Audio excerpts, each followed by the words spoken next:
नमस्कार, राम गुलाम राय YouTube channel में आप सबका स्वागत है।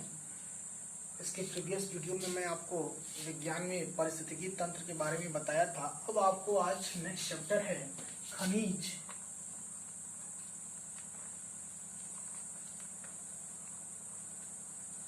यौन, अयस्क,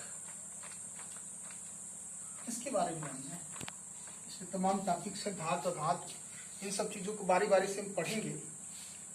सबसे पहले आपको हम धातु के बारे में बताना चाहेंगे कि धातु क्या होता है। ऐसा तत्व जो इलेक्ट्रॉन त्याग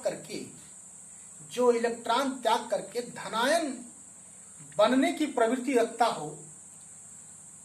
क्या करता हो? ऐसा तत्व जो इलेक्ट्रॉन त्याग करके धनायन रखने की गुण रखता हो, उस सारे तत्व क्या होते हैं? धातु होते हैं। धातु क्या होता है? सामान्यतः चमकदार होता है। सामान्यतः इसके गुण क्या होते हैं? चमकदार होते हैं। देखिए, कोई भी धातु चमकता है। आघात वर्धनीय होते हैं, आघात वर्ध्य होता है और तन्य होता है। ये तीन गुण मिलते हैं चमकदार। जैसे मान लीजिए आप कोई भी देखिए धातु, जैसे लोहा का देखते हैं, क्या है? धातु है। सोना क्या है? धातु है। चांदी क्या है? धातु है। प्लेटिनम क्या है? धातु है। यानी इस पे आप चोट करेंगे तो ये सहन कर सकता है, आघात को सहन कर सकता है, तुरंत टूट नहीं सकता है। तो इसलिए, और इसको खींचेंगे आप, उसको ताप पर, टेम्परेचर पर खींचेंगे तो तन्य भी हो सकता है और चमकदार भी है, आघात वर्ध्य भी है, तन्य है। आपको बताया, पूछा जाता है धातु का सर्वश्रेष्ठ, पूछा जाता है आपसे धातु क्या होता है? उष्मा तथा विद्युत का क्या होता है? सुचालक होता है। धातु क्या होता है? मेन गुण इसका ये होता है, धातु उष्मा तथा विद्युत का सुचालक होता है।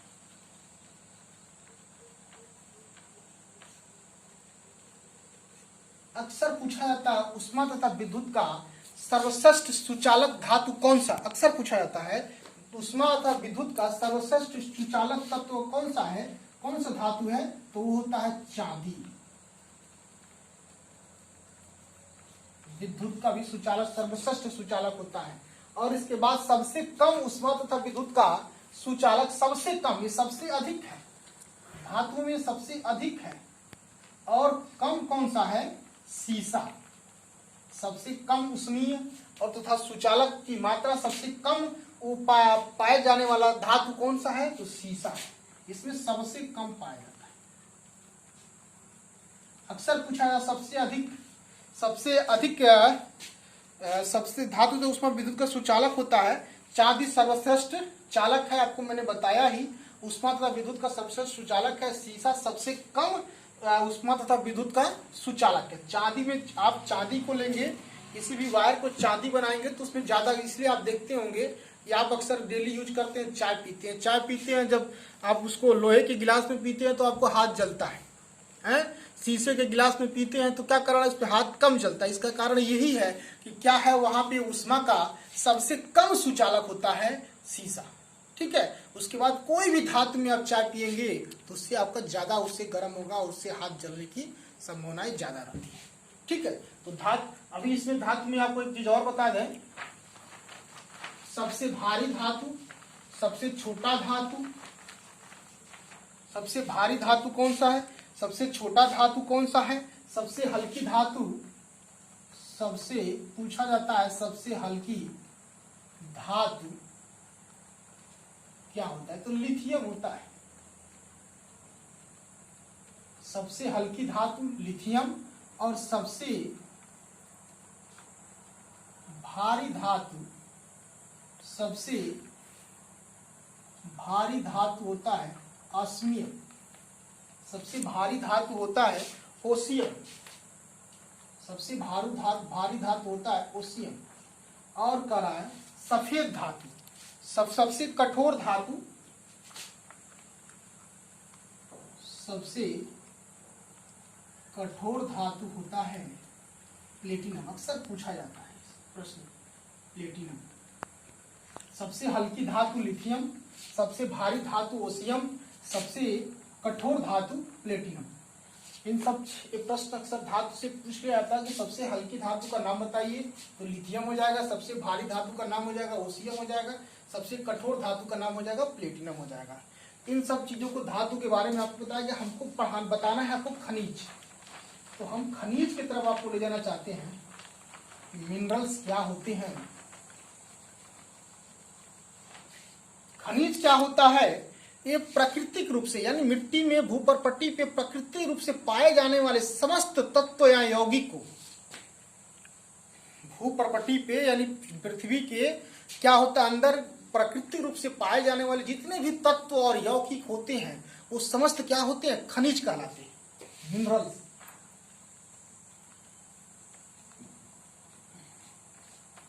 भूपरपट्टी पर प्राकृतिक रूप से पाए जाने वाले समस्त तत्व या यौगिक को क्या कहते हैं? खनिज कहते हैं। जैसे क्वार्ट्ज, माइका,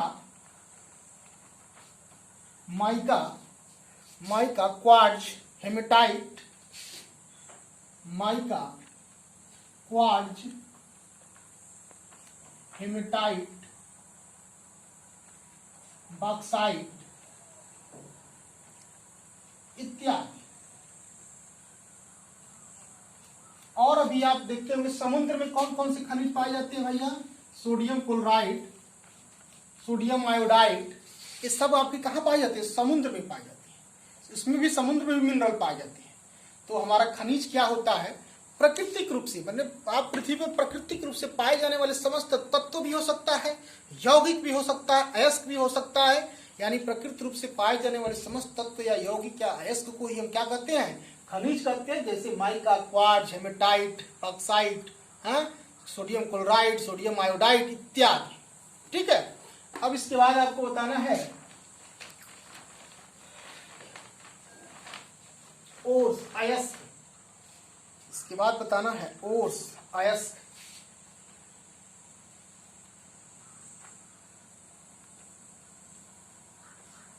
अयस्क क्या होता है? इससे प्रश्न पूछे जाते हैं, मल्टीपल प्रश्न पूछे जाते हैं।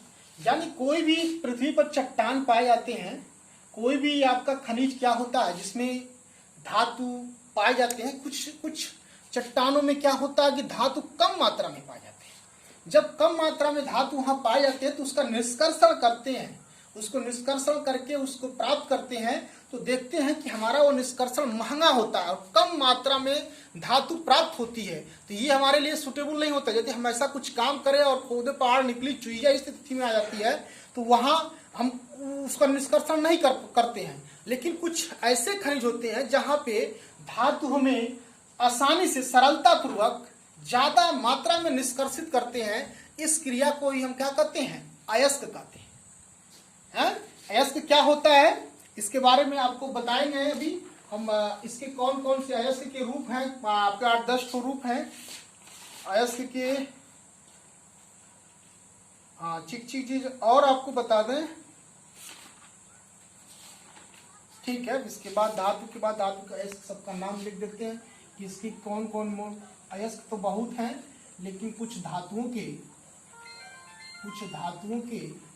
अयस्क इंपॉर्टेंट हैं। धातु अयस्क का नाम रासायनिक सूत्र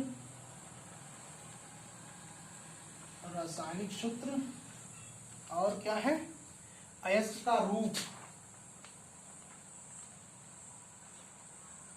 का रूप, यानी अयस्क क्या होता है? किसी भी चीज से, किसी भी खनिज से हम आसानी से धातुओं को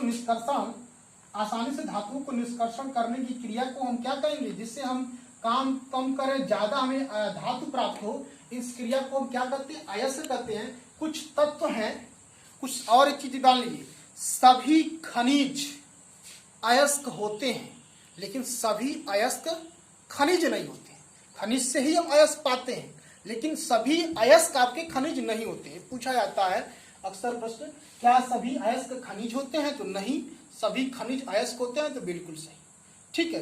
कुछ आपके हैं जैसे मैग्नीशियम है, जैसे धातु मैग्नीशियम है और इसका पूछा जा रहा है अयस्क का क्या नाम है? तो मैग्नेसाइट इसका अयस्क का नाम है मैग्नीसाइट यानी MgCO3 कार्बोनेट होता है इसका रूप। Mg इसका रूप कौन सा भैया? तो कार्बोनेट। फिर इसके बाद से है तत्व क्या है? जिंक है। इसका होता है कैलेमाइन। अयस्क का नाम होता है कैलेमाइन। ये क्या होता है? जिंक कार्बोनेट होता है, ये भी कार्बोनेट ही होता है। ZnCO3 ये भी कार्बोनेट ही होता है। फिर आपका है लेड का कौन सा अयस्क है? गैलेना। ये सल्फाइड होता है, PbS सल्फाइड इसका रूप होता है सल्फाइड का। फिर इसके बाद से है कॉपर। ये हो जाएगा कॉपर ग्लास, इसका नाम है कॉपर ग्लास। ये होता है, इसका सूत्र है Cu2S सल्फाइड, ये भी सल्फाइड ही है। फिर इसके बाद से आपका है आयरन यानी Fe। इसका होता है हेमेटाइट। Fe2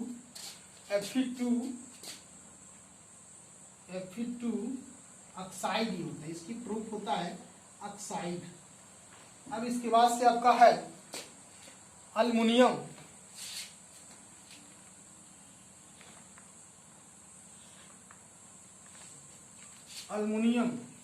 ये होता है बॉक्साइट, अक्सर पूछा जाता है।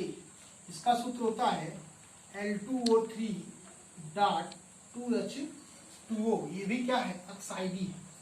फिर इसके बाद से आपका है